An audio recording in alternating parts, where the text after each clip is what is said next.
Here we are. I turned down here at the next block. Thanks, mister. I'll get off there.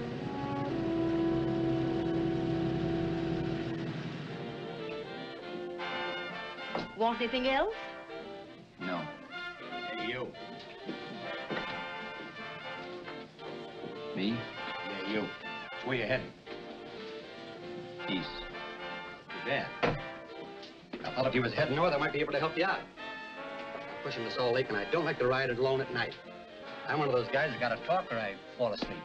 Oh, sure, my partner, he's got Lou to keep him company, but I ain't got nobody at all. Where you coming from? West. Yeah, sure, I know, but where, L.A.? Maybe. Got a cousin out in L.A. You don't say. Yeah, he's been out. You're not much of a talker, are you? My mother taught me never to speak to strangers. Oh, a wise guy. So what? Okay, don't get sore. Just trying to be sociable, that's all. Hey, Glamorous. You change for a dime, will you?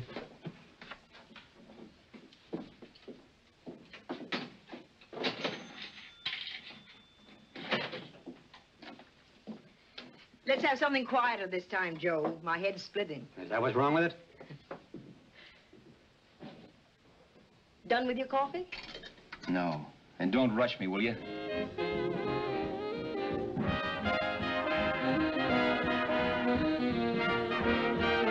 Hey, turn that off. Will you turn that thing off? What's eating you now? Yeah, what's eating you? That music, it stinks. Oh, you don't like it, huh? No, turn it off. Oh, wait a minute, pal. That was my nickel, see? This is a free country. And I play whatever I want to. Okay. Sure, and if you don't like it, you don't have to listen to it. And you can leave here anytime you want it.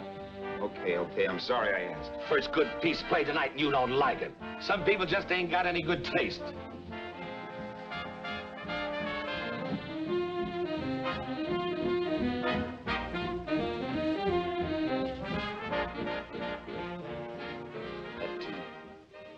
That tune.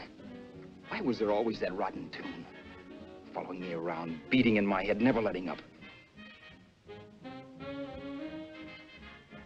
Did you ever want to forget anything? Did you ever want to cut away a piece of your memory or blot it out? You can't, you know. No matter how hard you try. You can change the scenery, but sooner or later you'll get a whiff of perfume or somebody will say a certain phrase or maybe hum something. Then you're licked again. I can't believe that you're in love with me. I used to love that song once. So did the customers back in the old Break at Dawn Club in New York. I can't remember a night when I didn't get at least 3 requests for it. Sue, she was always selling it too. Those were the days.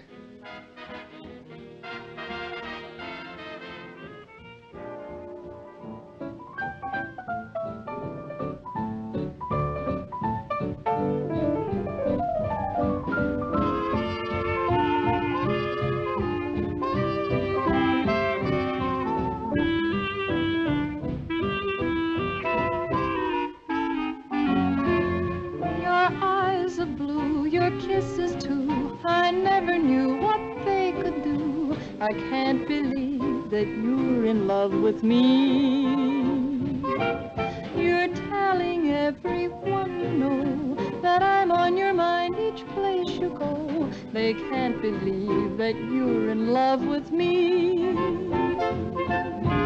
I have always placed you far above me. I just can't imagine that you love me. And after all is said and done, to think that I'm the lucky one, I can't believe that you're in love with me.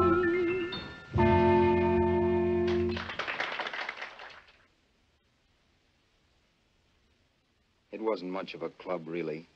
You know the kind. A joint where you could have a sandwich and a few drinks and run interference for your girl on the dance floor. I pounded the piano in there every night from 8 until the place closed up, which usually meant 4 in the morning. A good job as jobs went in those days. Then, too, there was Sue, who made working there a little like working in heaven. But how we felt about each other, well, there was nothing very unusual in that. I was an ordinary healthy guy, and she was an ordinary healthy girl, and when you add those two together, you get an ordinary healthy romance, which is the old story.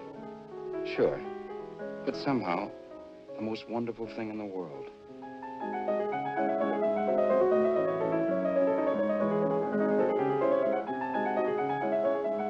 All in all, I was a pretty lucky guy.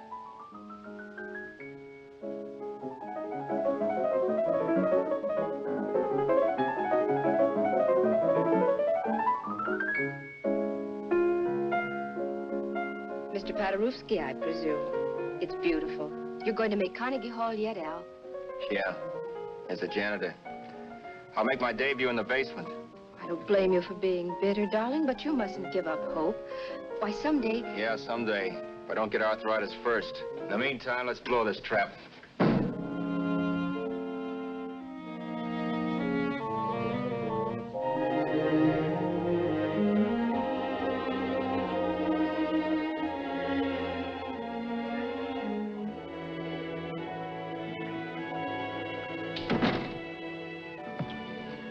Like to get something to eat, hon? Oh, I don't think so, Al. I lose my appetite working in this flea bag. Let's go home. Okay. I can't stand much more of that dump. Did you see that drunk tonight trying to paw me? No, what drunk? Does it matter what drunk? Say, what's the matter with you tonight, darling? That's the third time you started to tell me something and then stopped. We shouldn't have any secrets from each other, Sue. Next week, we're going to make with the ring and the license. You and me will be a team. Yes, that's right. In the Bush League. I don't get you. We've been struck out.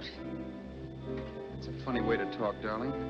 Don't you want to marry me? Al, look, I love you. You know I do, and I want to marry you. But?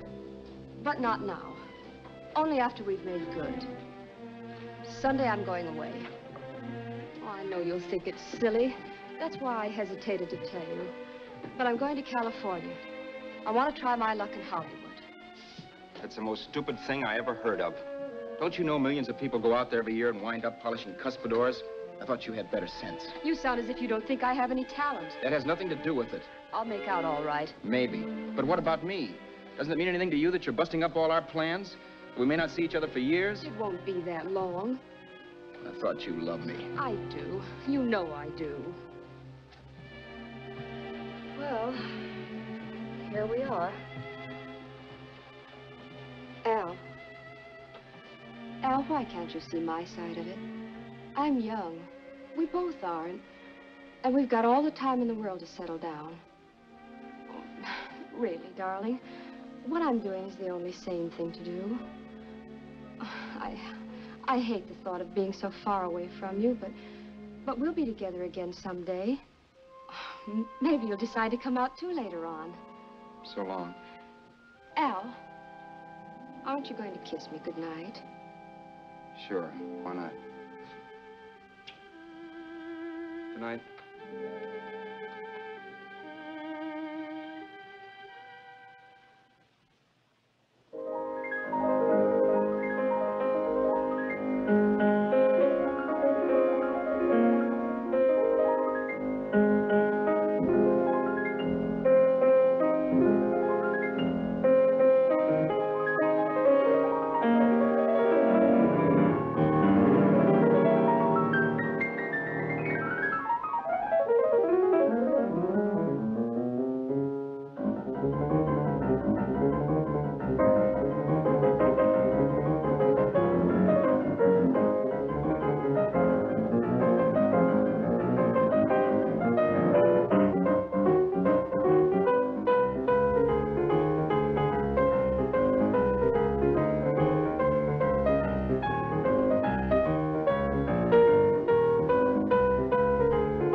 Roberts. You hit the jackpot this time. $10. Thanks.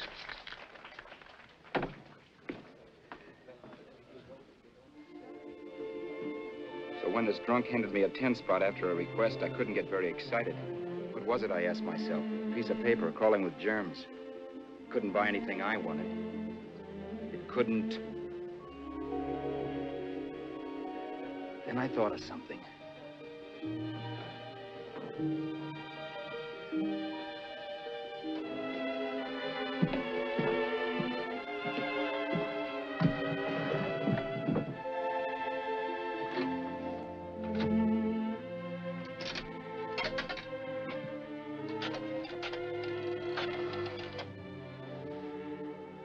Long distance. I'd like to put a call through to Los Angeles. Miss Harvey. Sue Harvey, Harvey. The number is Crestview 65723.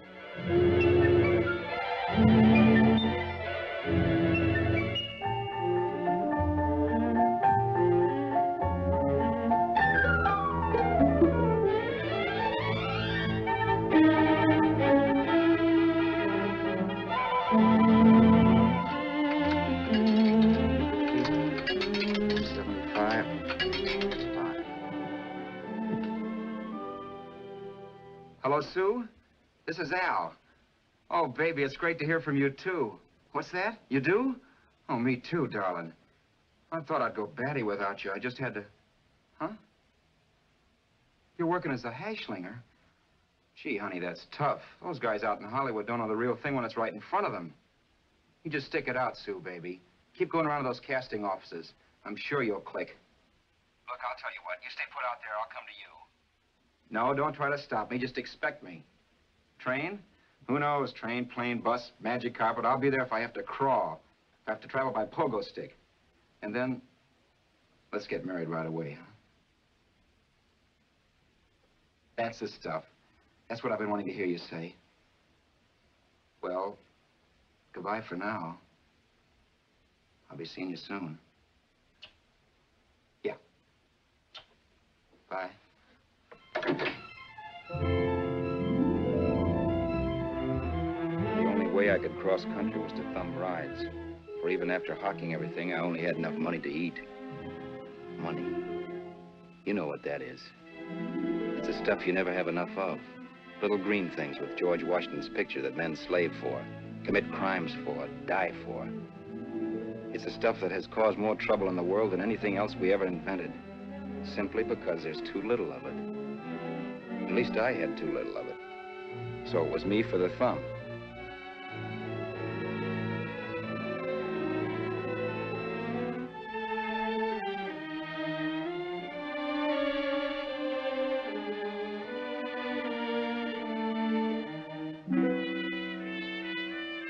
Ever done any hitchhiking? It's not much fun, believe me. Oh, yeah, I know all about how it's an education, how you get to meet a lot of people and all that. But me, from now on, I'll take my education in college, or in PS 62, or I'll send $1.98 in stamps for 10 easy lessons.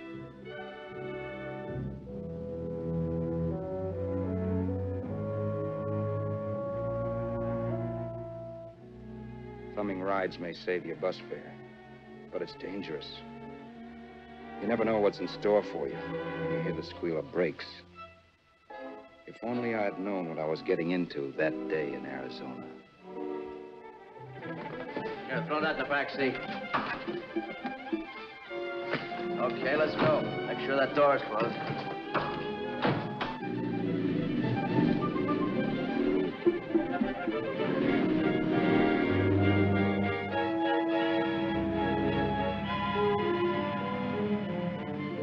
You know, Emily Post ought to write a book of rules for guys thumbing rides.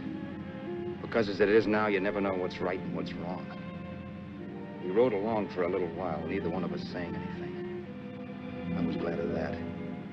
I never know what to say to strange people driving cars. Then, too, you can never tell if a guy wants to talk. A lot of rides have been cut short because of a big mouth.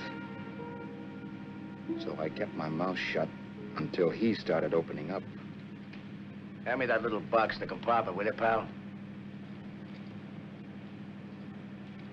Hold the wheel, will you?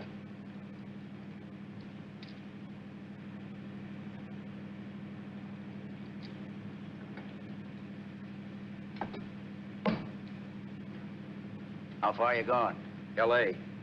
Wow, you're really traveling, aren't you? Yeah, but I don't expect to make it for a couple of years at the rate I've been promoting rides. Not much luck, huh? Sure, all bad. Not many people stop for a guy these days. Afraid of a stick-up, maybe. They can't blame them. Where you coming from? New York? Well, New York. You're in luck this time. I'm going all the way. Right through to Los Angeles. You drive a car? Sure. Whenever you're tired, let me know. I'll holler. I guess at least an hour passed before I noticed those deep scratches in his right hand. They were wicked. 3 puffy red lines about a quarter of an inch apart. He must have seen me looking at them because he said, Beauties, aren't they? They're gonna be scars someday. What an animal. Whatever it was, it must have been pretty big and vicious to have done that. Right on both counts, New York. I was tussling with the most dangerous animal in the world. A woman. She must have been Tarzan's mate. Looks like you lost the bout. Certainly wasn't a draw. You know, there ought to be a law against dames with claws. Yeah. I tossed her out of the car in her ear. Was I wrong? Give a lift to a tomato, you expect it to be nice, don't you? Yeah. After all, what kind of dame's son rides? Sunday school teachers? Yeah. A little witch. She must have thought she was riding with some fall guy. And me, who's been booking horses around racetracks since I was 20. I've known a million dames like her. 2 million. Yeah. Stopped the car, opened the door. Take it on the Arthur Duffy sister, I told her. That's the stuff. As always done, huh? But if you want to see a real scar, brother, get a load of this. What? I got that one, Detour. Dooley? Yeah, we're just kidding, of course.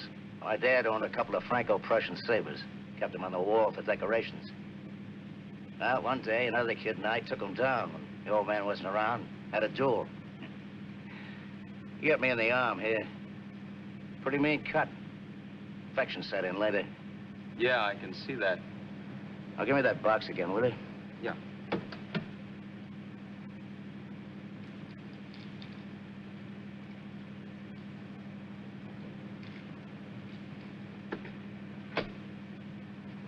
Pain made me lose my head, I guess. Began slashing. Before I knew it, I'd put the other kid's eye out. That was tough. Well, it was just an accident, of course. But you know how kids are. I got scared, decided I was going to run away from home. Old man almost caught me when I was packing my duds. The bloody rag I had wrapped around my wrist hadn't caught his attention. You'd seen the bundle for sure. But I beat it when he was phoning for a doctor. That was 15, 16 years ago. I haven't been home since. Pull in there for a bite or something, huh? a bite or something. Brother, was I hungry. I hadn't had anything in my stomach for hours. Yet even with that gnawing in the pit of my belly, I didn't want to be in too big a rush to put on the feed bag. First, I had to make sure this guy knew the score. If I got him down on me, it was goodbye ticket to Hollywood. I'll wait out here for you, mister. If it's the money, don't worry about paying for it. This time it's on me. Well, that's white of you, Mr. Haskell, think nothing of it. You make your first million, maybe you can do the same for me. Come on, New York. I gotta make the West Coast by Wednesday. There's a horse running at Santa Anita named Parrot Bicycle. Means sell to me if I'm on him. We'll make it all right. He did most of the talking during the half hour we were in the place. I ate. He rambled on about his old man, whom we hadn't heard from since he ran away as a kid. Now he happened to become a bookie. And then all about how he got rooked in Miami. One race, 38 grand. They cleaned out my book. How do you like that? That was tough luck. Yeah, and I'm supposed to be the smart guy. Well, you just wait. I'm going back to Florida next season with all kinds of jack. And you'll watch those stinkers run for cover. Want anything else? No, thanks. I've had plenty.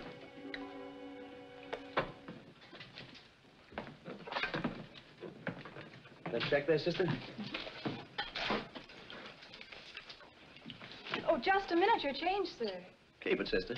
Oh, thank you, sir. Call again. I'll be waiting outside for you when you finish work. Sharp check, huh?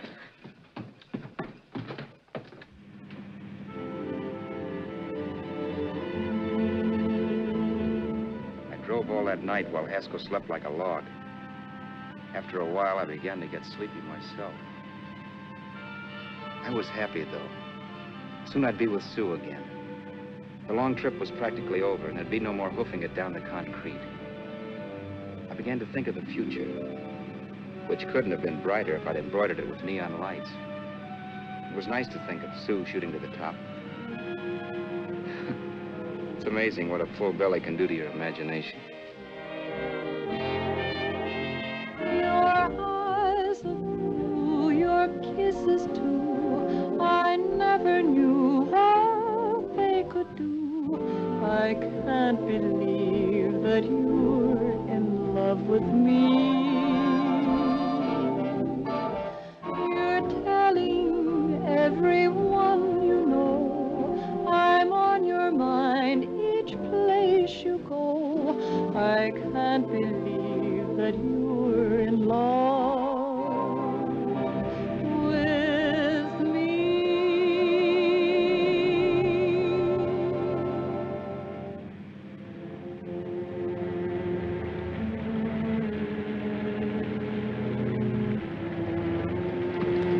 Mr. Haskell? Mr. Haskell? Mr. Haskell, wake up. It's raining. Don't you think we ought to stop and put up the top?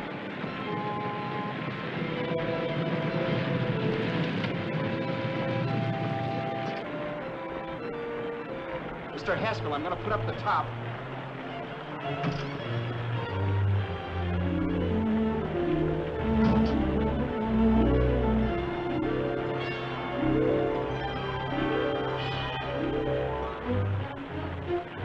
Up until then, I had done things my way.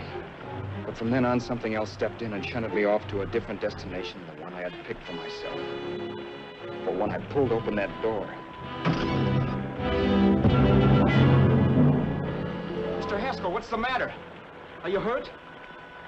Are you hurt, Mr. Haskell? Start your sermon. I'll listen to it. But I know what you're going to hand me even before you open your mouths. You're going to tell me you don't believe my story of how Haskell died and give me that don't make me laugh expression on your smug faces. I saw at once he was dead, and I was in for it. Who would believe he fell out of the car? Why, if Haskell came too, which of course he couldn't, even he would swear I conked him over the head for his dough. Yes, I was in for it. Instinct told me to run, but then I realized it was hopeless. There were lots of people back down the road who could identify me. That gas station guy and the waitress. I would be in a worse spot then, trying to explain why I beat it. The next possibility was to sit tight and tell the truth when the cops came. But that would be crazy. They'd laugh at the truth. And I'd have my head in a noose. So what else was there to do but hide the body and get away in the car? I couldn't leave the car there with him in the gully. That would be like erecting a tombstone.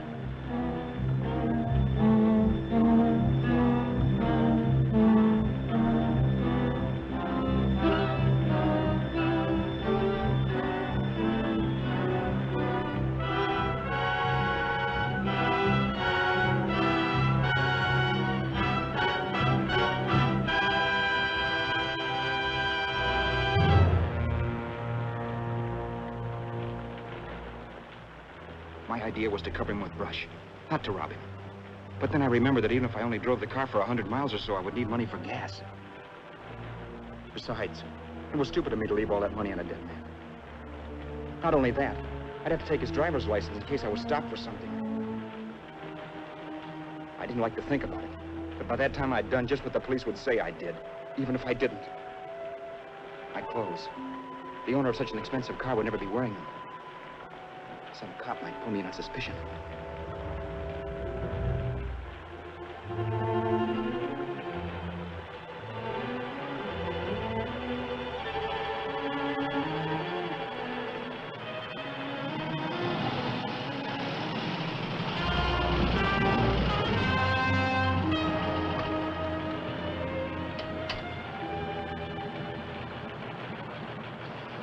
Hey, you, this your car? Don't you know better than to leave a car with the wheels halfway in the middle of the road? That's the way accidents happen. I'm sorry, officer. I was just putting up my top. I didn't think. Well, the next time, think. I'll let you go now, but watch your step in the future. I know that's a lonely stretch, but cars come by here once in a while, and we have plenty of crack-ups. Thanks, officer.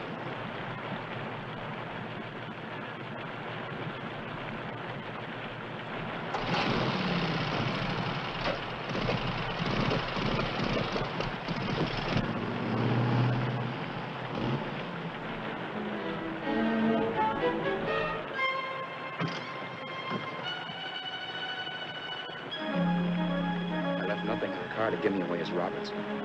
If they found a dead man in the gully now, it would be me.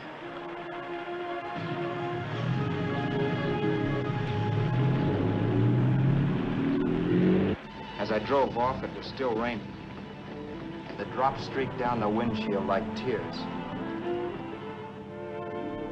I kept imagining I was being followed and that I could hear sirens back in the distance. Just how long it took me to cover the 60-odd miles to the California state line, I don't know. I lost all track of time. But the rain had stopped and the sun was up when I pulled up to the inspection station. Hello? Carrying any fruits or vegetables? No. Any livestock or poultry? No. I'd see your registration and driver's license, please. Anything in the baggage compartment? Just baggage. Charles Haskell, Jr., age 30, brown eyes, dark hair. Identifying marks, none. Are you Charles Haskell, Jr.? Yes. Well, remember, if you're employed and you stay over 30 days, you take out California plates. All right, officer, but I'll only be in the state a short while. Right, you can go now.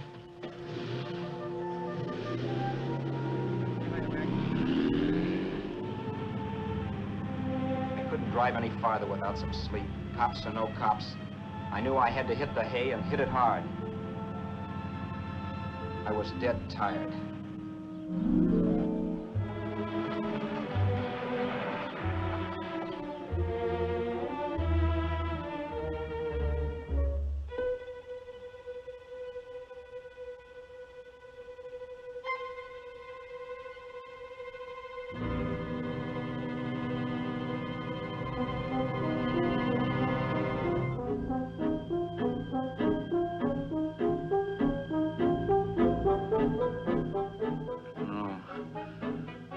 Mr. Haskell. No.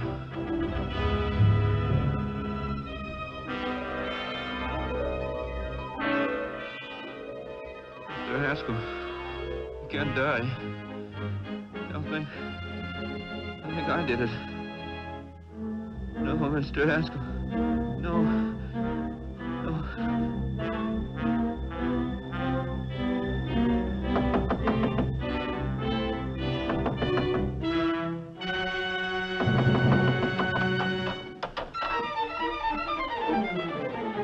Who's there? It's the maid. Can I come in and clean? Later. In a half hour. All right, sir.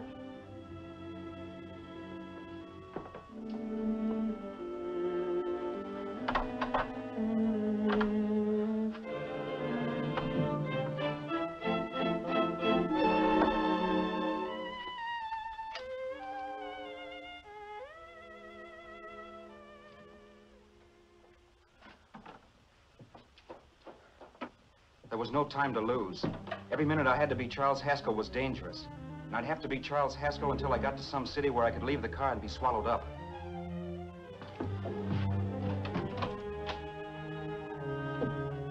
That meant driving the car as far as San Bernardino, maybe even to Los Angeles. In a little town, I might be noticed, but in a city, I should be safe enough. Then, after I ditched the car, I could go on to Sue. But those 5 minutes at the state line made me realize it might be a good idea to find out a little bit about Mr. Haskell. Then, if anybody asked me questions, I could give the right answers. The first thing I found out was that I had $768. This was a lot of jack, but believe me, it was the kind of money I'd rather not have.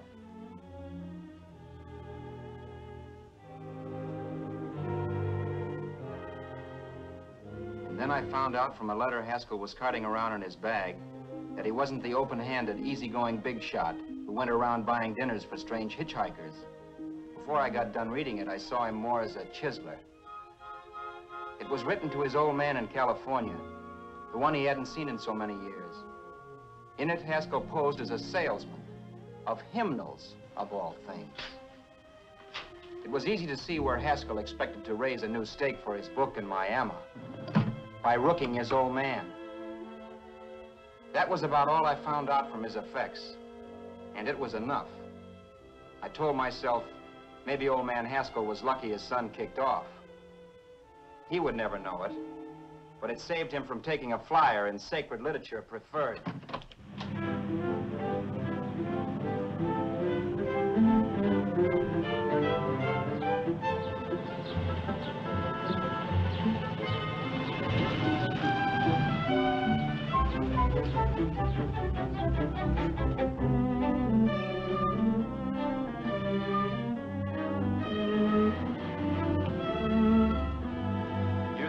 At Desert Center, I pulled up for water. There was a woman. Hey, you! Come on if you want to ride.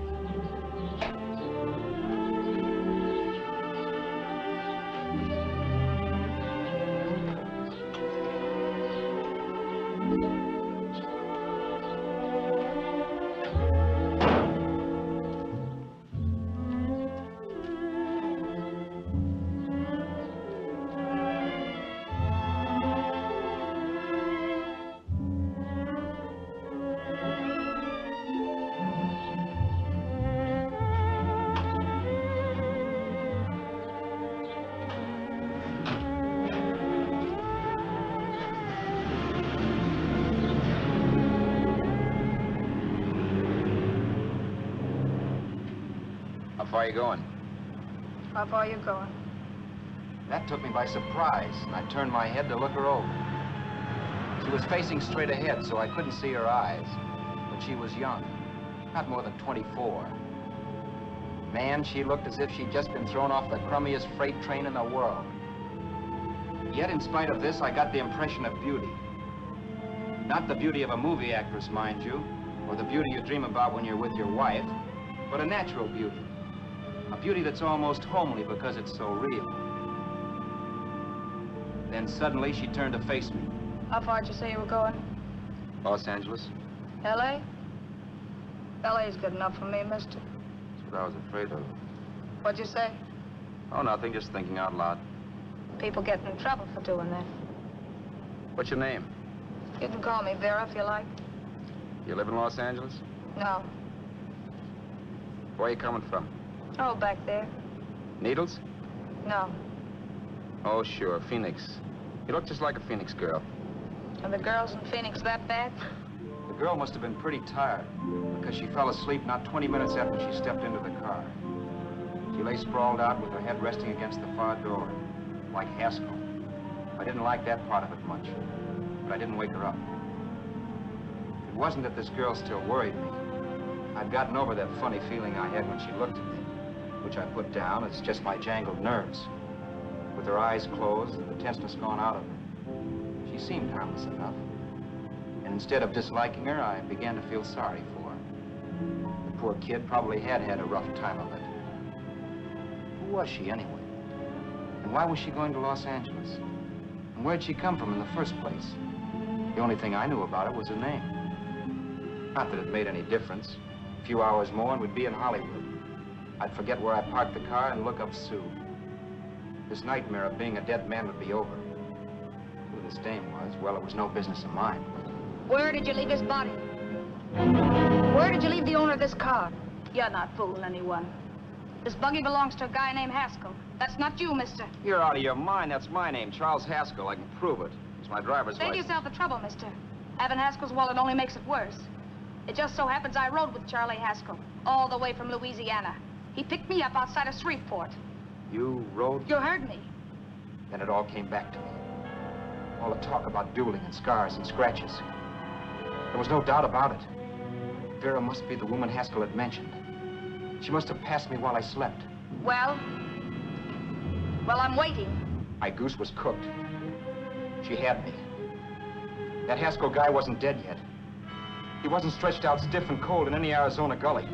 He was sitting right there in the car, laughing like mad while he haunted me. Well? There was nothing I could say. It was her move. Vera, whatever her name was just my luck picking her up on the road.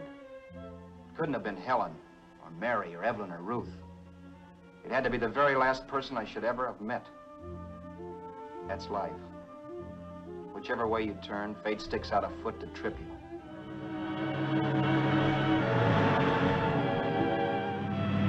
I told her her everything, but she didn't believe my story. I should have saved my breath. That's the greatest cock and bull story I ever heard. So he fell out of his car. Say, who do you think you're talking to, a hick? Listen, mister, I've been around, and I know a wrong guy when I see one. What'd you do, kiss him with a wrench? Now, wait a minute. What I told you was true. You see, that's why I had to do it. You think I killed him. Well, the cops would have thought so, too. Yeah, well, maybe they still think so. What makes you so sure I'll shut up about this? Vera, I'm innocent. Give me a break, will you? It won't do me any good having you pinched. The cops are no friends of mine. Now, if there was a reward, but there isn't. Thanks. Don't thank me yet. I'm not through with you by a long shot. Let's see that roll.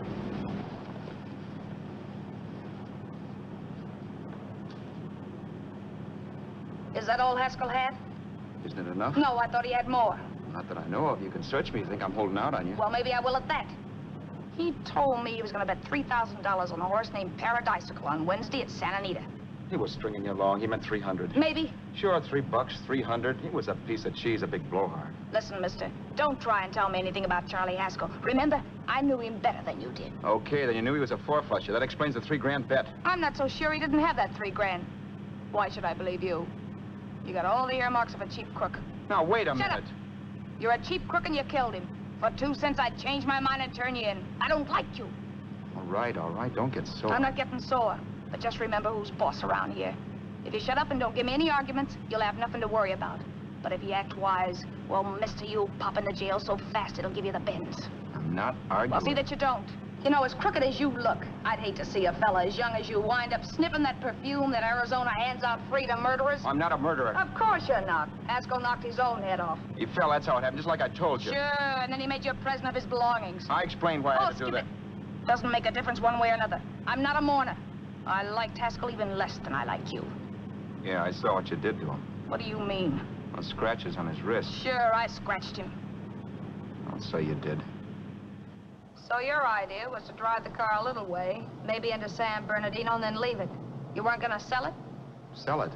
You think I'm crazy? Somebody else's car? See, all I want to do is leave it somewhere and forget I ever saw it. Not only don't you have any scruples, you don't have any brains. I don't get you. Maybe it's a good thing you met me. You'd have got yourself caught, sure. Why, you dope. Don't you know a deserted automobile always rates an investigation? Huh? Look, the cops find a car. Then they get curious. They wonder where the owner is. So, all right, they don't trace Haskell. They trace you. I never thought of that. The only safe way to get rid of the car is to sell it to a dealer. Get it registered under a new name. Say, stop at the next store. I want to get a bottle and do some shopping before we hit L.A. Okay. As soon as we find a place, I'll drop you off and pick you up later. Nothing doing. You're coming in, too. From now on, you and I are like the Siamese twins. Have it your way, but I don't get the point. The point is, I don't want you to get lost. I'm not going to beat it if that's what you're afraid of. I'll say you're not. Well, I'm going to see that you sell this car so you don't get caught. Thanks. Of course, your interest wouldn't be financial, would it? You would want a small percentage of the profits. Well, now that you insist, how can I refuse? 100% will do. Fine. I'm relieved. I thought for a moment you were going to take it all. I don't want to be a hog. A few hours later, we were in Hollywood. I was recognizing places Sue had written about. It struck me that far from being at the end of the trip, there was a greater distance between Sue and me than when I started out. Vera wasn't kidding with that Siamese twins crack. She rented a little apartment as Mrs. Charles Haskell. When I objected to this, she explained that it was on account of the car. A dealer might think something was funny if he called and found we were using different names.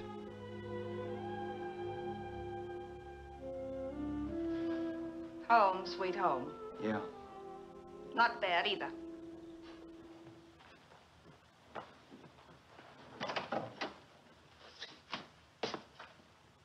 In case there's any doubt in your mind, I'll take the bedroom.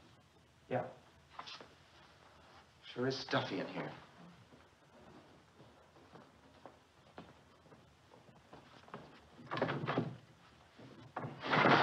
Keep the window shut. Okay. The old crow downstairs said there's a folding bed behind this door.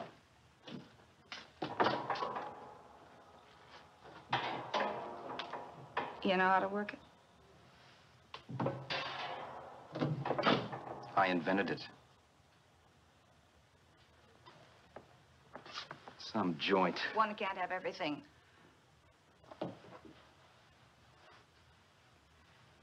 I'm first in the bathtub.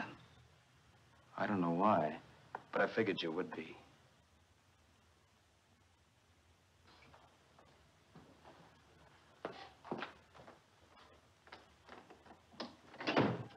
Boy, oh boy. Sure feels good to be clean again. I must be 10 pounds lighter. You must be. Well, hitching rides isn't exactly the way you keep your schoolgirl complexion. I wish that guy with the sacks would give up.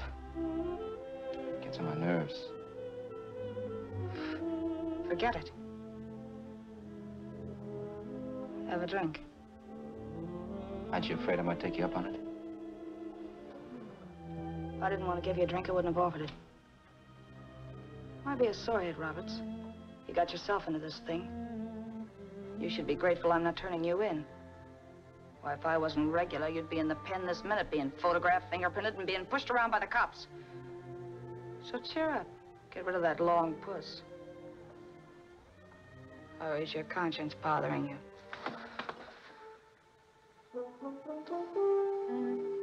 No. It isn't. Swell. That's the spirit. He's dead and no moaning around will bring him back. Anyway, I never could understand this worrying about something that's over and done with. Now look, Vera, for the last time I didn't kill him. Haskell was a sick man. Maybe he was dead before he fell out of the car. I don't know. Sure. He died of old age. All right. So if it'll make you sociable, you didn't kill him.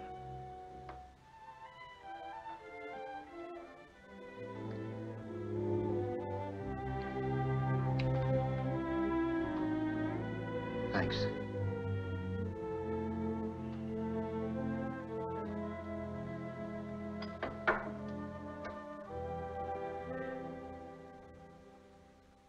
We're out of liquor, Roberts. Yeah. Too bad. I felt like getting tight tonight.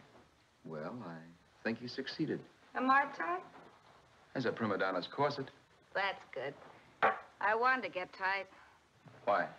What have you got to get tight about? Oh, I don't know. Few things. Huh. You should have my worries. If I had your troubles, I'd stay sober.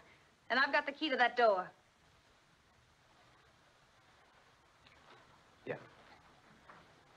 Maybe you're right. I'm always right. You know, I don't like your attitude, Roberts. Well, there's a lot of things I don't like. Sure. But life's like a ball game. You gotta take a swing at whatever comes along before you wake up and find it's a ninth inning. I bet you read that somewhere. That's the trouble with you, Roberts. All you do is bellyache. Instead of taking it easy and, well, trying to make the best of things. But maybe that's what's wrong with the whole world. Get the professor. People knock themselves out trying to buck fate. Now, take you, for instance. You're lucky to be alive. Why, suppose Haskell had pulled open your door. You'd be playing a harp now. Think of that. You think of it. I'm tired of thinking. There's plenty of people dying this minute. I would give anything to trade places with you. I know what I'm talking about. I'm not so sure. At least they know they're done for.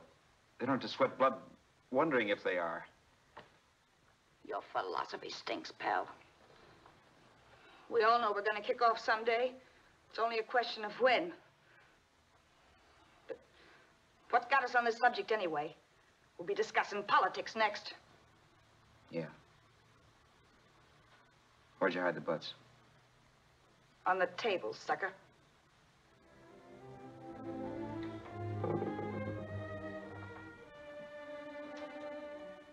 We bored each other with conversation for a couple of hours longer. Every 5 minutes, one of us was wishing we had another bottle or a radio or something to read. Then finally, we ran out of chatter. I know it's only 11 o'clock, but I want to get up early and make the rounds of the used car lots. No hurry about that. We've got all the time in the world. Maybe you have, but if you think I want to stay cooped up in this place any longer than I have to, you're batty. It's not a bad place. Pay plenty for diggings like this in New York. I wouldn't like it if it was the Ritz.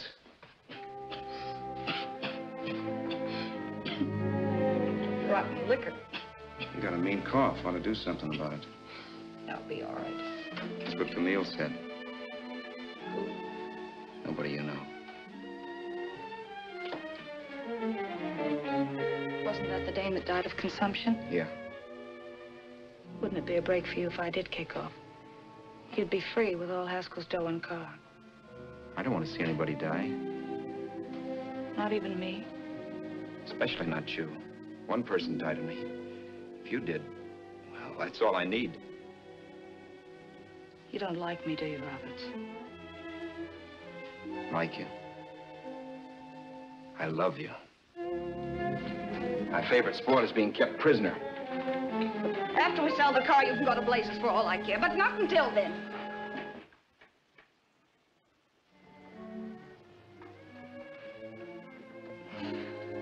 I'm going to bed.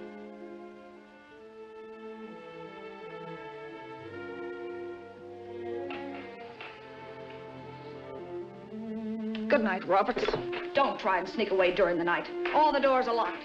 Anyway, if I find you gone in the morning, I'll notify the police. They'll pick you up. Don't worry, I know when I'm in a spot. Well, good night. I hope that portable rack isn't too uncomfortable for you. Don't lose any sleep over it, will you, Vera?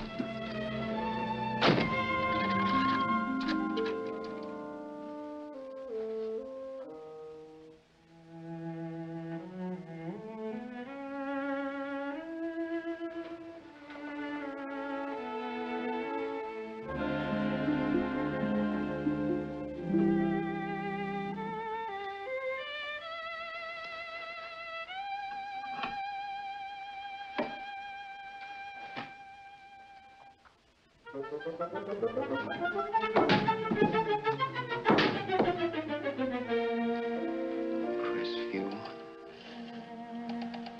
6, 5, 7, 2, 3.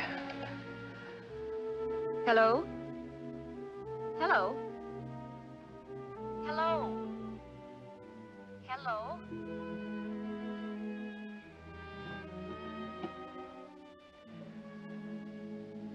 No. Not yet, darling. Tomorrow. Maybe. If this were fiction, I would fall in love with Vera, marry her, and make a respectable woman of her. Or else she'd make some supreme Class A sacrifice for me and die. Sue and I would bawl a little over her grave and make some crack about there's good in all of us. But Vera, unfortunately, was just as rotten in the morning as she'd been the night before. All right, I'm coming. Look, Vera, it's almost noon. So what? The dealers will be there all day? I'll be there all year, too, but that doesn't mean I'm going to wait that long. Shut up. You're making noises like a husband. Well, do I rate a whistle? You sure do, but let's go. Let's go, let's go. I spent $85 and 2 hours preparing bait, and all you can say is let's go. Come on.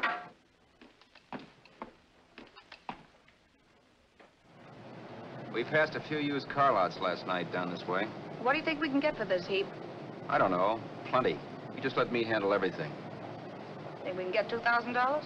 I don't know, but don't worry. I'll squeeze as much out of this guy as I can. If I let it go cheap without a fight, he might think we've stolen the car. And listen, don't make any slips and call me Roberts. That'll cook us. I don't need you to tell me that. You better just sit by and keep your mouth closed. Remember, we're both in the soup if anything happens. Forget it and drive. You're my wife, Vera Haskell. Look, after the deal's closed, let's go back to that place on Hollywood Boulevard where I saw the fur jacket. I want to buy it. After the deal's closed, I'm saying goodbye to you. That's right, I forgot. I guess I'm getting kind of used to you. Well, that's a habit you could start breaking. Let's try this place in the middle of the block.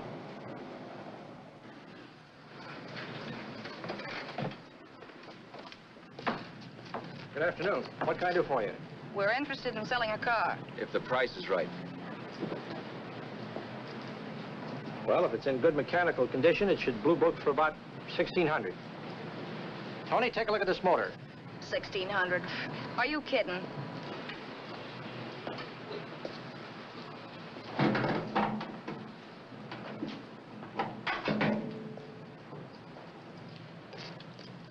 Well, maybe $1,850. Before I let it go for $1,850, I'll wreck it and collect the insurance first.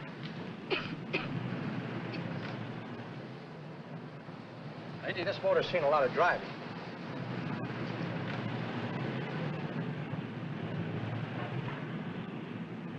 Well, the mechanic inspected the car. We haggled. At last, when we were all worn out, we hit a compromise. His price. Okay, it's a deal. All right, come in. We'll sign the papers. I have the ownership papers right here with me. Look, Vera, in the meantime, will you clean out the dash compartment? There may be some stuff in it. All right, darling. 1,850 bucks. That dirty crook.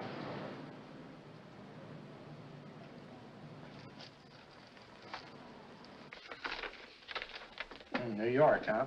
Yeah. But you bought the car in Miami. Yeah.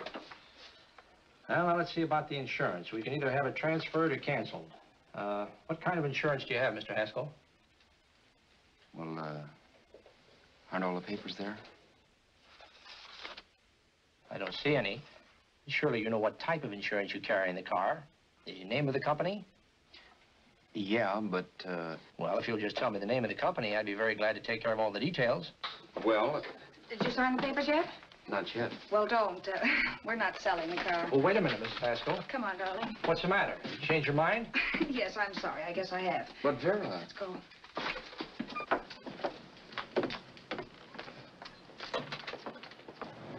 You got me out of a tight spot, Vera. But I still don't understand all this. You will in a minute. I almost threw away a gold mine. 1850 isn't to be sneezed at. The car doesn't book for as much as I thought. We're not selling the car. You want to keep it. Now, wait a minute, Vera. You said yourself I wouldn't be safe until the car was in someone else's name. I'd like to be free of this mess when I go. That's just it, Roberts. You're not going. There's a drive-in at the next corner. Pull in there and we'll get a bite to eat. And I'll explain. What is this, another one of your brilliant ideas?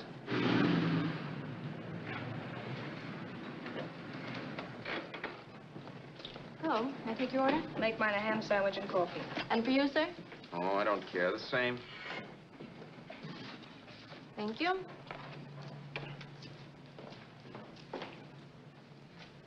Get this, Vera. I've been pretty patient so far. I've done everything you asked me to do, but no more. Shut up. You've taken Haskell's money. And you can have the dough we get from selling the car. But you're not going to keep me a prisoner. It's a good thing I bought the paper. Take a look at that. Vera, I'm in no mood. Read that.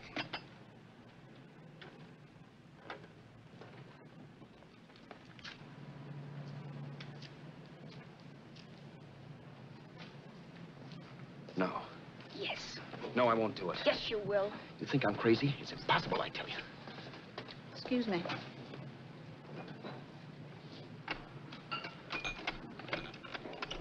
Blow the horn when you're through. No one could possibly get away with an act like that. It'd be wise to me in a minute. Don't be yellow. You look enough like him. The same coloring and the same build. See how his clothes fit you? No kidding, you almost had me fooled for a while. Oh, grow up, Vera. Don't you think a father knows his own son? And there must be other relatives. The father won't have to know you. We'll wait till he gives up the ghost. He's an old geezer and he won't pull through. And as far as other relatives are concerned, they haven't seen you in 15 or 20 years. Eat. I'm not hungry. And I won't do it. It's not as tough as it sounds. Remember, you've got all kinds of identification. His car, letters, license. I could never get away with it. It's the stupidest thing I've ever heard. The old boy has scads of dough. Look in the paper there. Personal fortune assessed at over 15 million. He'll leave plenty, I tell you. Maybe he cut off his son. How do we know? It's out, Vera. I won't have anything to do with it. I think you will. Look, Vera, I'll do anything within reason. But not that. So forget it. Find yourself another stooge. You sap. You'll be fixed for the rest of your life as Charlie Haskell. You can take your inheritance and go away. No more worrying about the rent, no sweating, scheming, wondering where your next meal's coming from. Think about that, Roberts. Vera, please, you're talking too loud. On this, I'm splitting 50-50 with you. Sure, why not? We're both alike, both born in the same gutter. Now, take it easy, Vera. There's people around here. You don't know what you're talking about. We'll wait till we read that old man Haskell's dead. And you show up. Like you read in New York that he was sick. No. Suppose he doesn't die. He will. I know he will. Something tells me. But as much as I insisted I would have no part of her scheme, Vera was taking it for granted I would.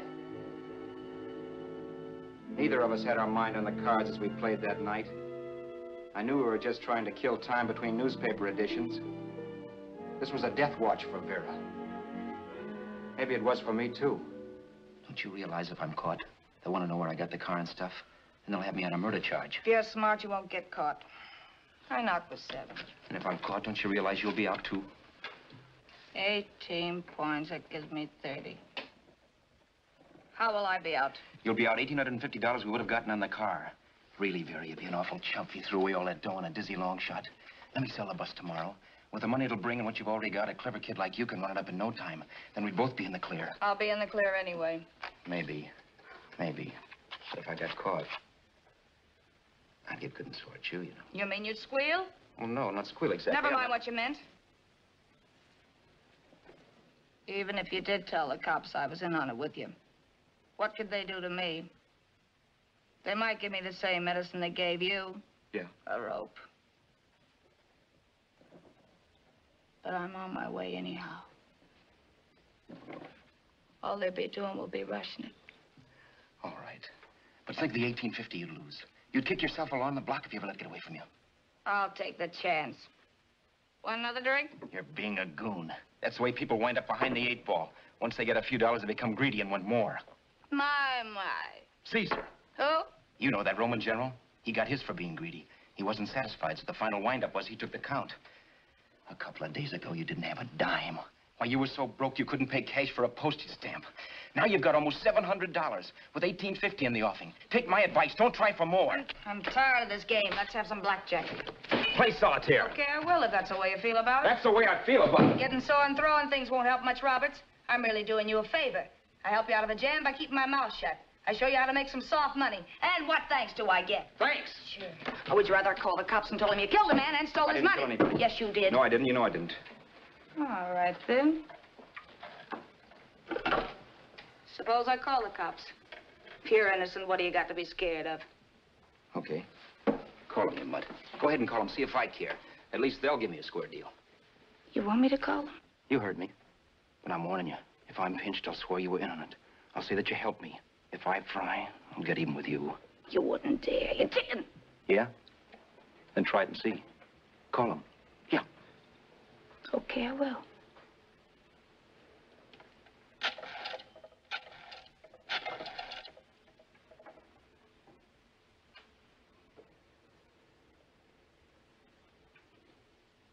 Information?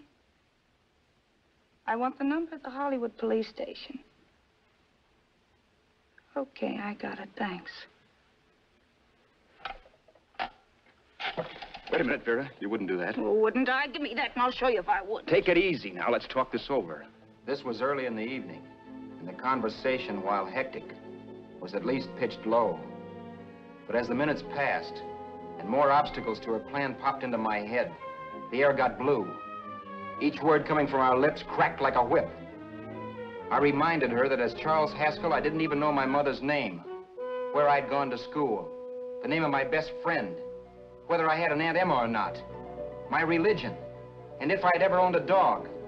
I didn't even know what my middle initial stood for. I also pointed out that the real Haskell had a scar on his forearm.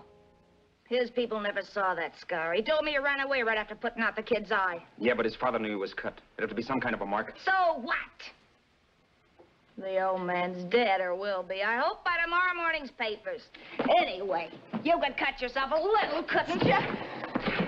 Boy, for that kind of dough, I'd let you cut my leg off. You're drunk and you're crazy mad, Vera. Turn me in if you want to, but I won't get mixed up in this. Besides, how do we know Haskell was such a phony? Maybe he wasn't the man's son at all. Maybe he just dreamed it up. Well, dreaming or not, you won't be dreaming when the law taps you on the shoulder. There's a cute little gas chamber waiting for you, Roberts.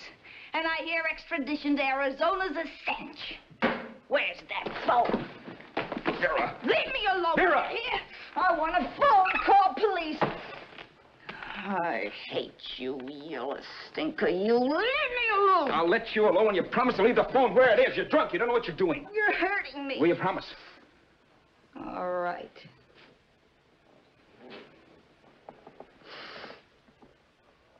You hurt me. I'm sorry, but... And it's hot in here. Open up a window. It's not hot. Don't tell me. Now, do you do it or do I do it? You're no gentleman, see? Yeah. All right. I'll open up the window. Vera!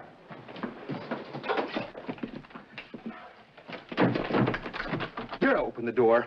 Please open the door. Vera, open the door. Don't use the phone. Listen to me. I don't like you, Roberts. You're no gentleman, see? You hurt my hand, and I'm going to get even with you.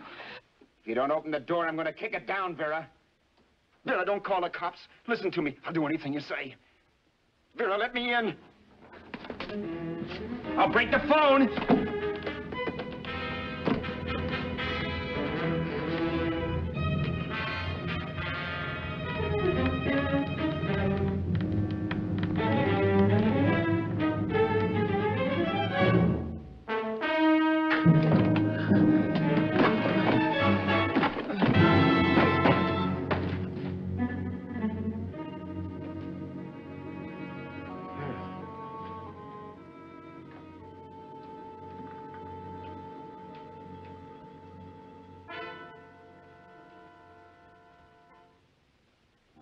The world is full of skeptics. I know. I'm one myself. In the Haskell business, how many of you would believe he fell out of the car? And now, after killing Vera without really meaning to do it, how many of you would believe it wasn't premeditated? In a jury room, every last man of you would go down shouting that she had me over a barrel and my only out was force. The room was still. So quiet that for a while I wondered if I had suddenly gone deaf. It was pure fear, of course. And I was hysterical. But without making a sound. Vera was dead. And I was her murderer. Murderer. What an awful word that is. But I'd become one. I'd better not get caught. What evidence there was around the place had to be destroyed. And from the looks of things, there was plenty. Looking around the room at things we'd bought was like looking into the faces of 100 people who'd seen us together and who remembered me. This was the kind of testimony I couldn't rub out. No. I could burn clothes and hide bottles for the next 5 years. There'd always be witnesses. The landlady, for one. She could identify me. The car dealer, the waitress in the drive-in, the girl in the dress shop, and that guy in the liquor store. They could all identify me. I was cooked. Done for. I had to get out of there. While once I'd remained beside a dead body, planning carefully how to avoid being accused of killing him, this time I couldn't. This time I was guilty. I knew it. Felt it. I was like a guy suffering from shock. Things were whirling around in my head. I couldn't make myself think right. All I could think of was the guy with the saxophone and what he was playing. It wasn't a love song anymore. It was a dirge.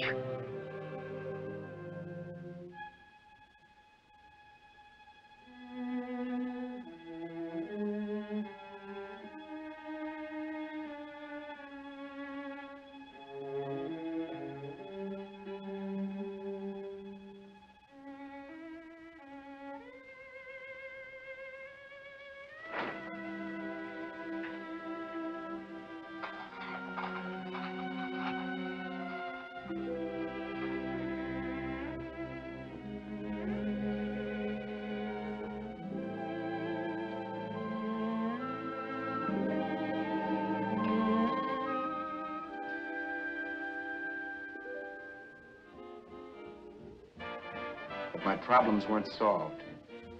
I had to stay away from New York for all time. Because Al Roberts was listed as dead and had to stay dead. And I could never go back to Hollywood. Someone might recognize me as Haskell. Then, too, there was Sue. I could never go to her with a thing like this hanging over my head. All I could do was pray she'd be happy.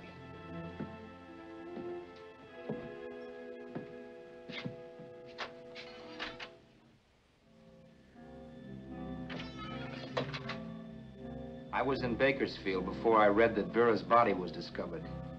And that the police were looking for Haskell in connection with his wife's murder. Isn't that a laugh? Haskell got me into this mess, and Haskell was getting me out of it. The police were searching for a dead man. I keep trying to forget what happened and wonder what my life might have been if that car of Haskell's hadn't stopped. But one thing I don't have to wonder about. I know. Someday a car will stop to pick me up that I never thumbed.